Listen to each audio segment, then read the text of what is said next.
This topic surrounding benevolent sexism is something that's been in,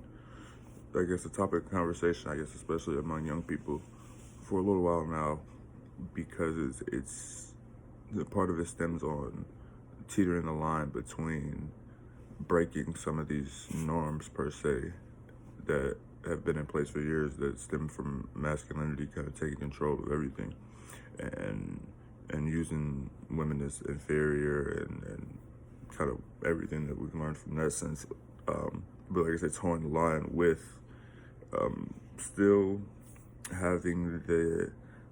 desire to be wine to dine, I guess, for some women, a desire to be courted in the way that you've always kind of decided, you thought about it, or the way you've seen it in movies or whatnot. But obviously the problem that we talk about here in this article is that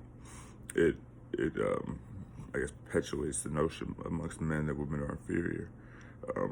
So finding that middle ground is definitely important. I think it's important specifically for each individual person because, as the article gets to, it kind of defines some of these as chivalrous acts. It says, or attempts to achieve intimacy with women, which on themselves, on the surface, may not necessarily be bad things, but it's the way you do it, or the way that you may come across, or the way that you may be kind of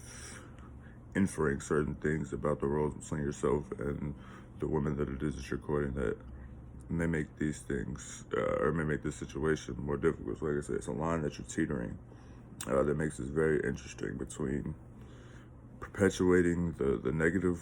social norms that society has brought on for years, as well as still having a little bit of, I guess, a little old school in you and trying to, wanting to be courted in the proper way. So I think it's kind of interesting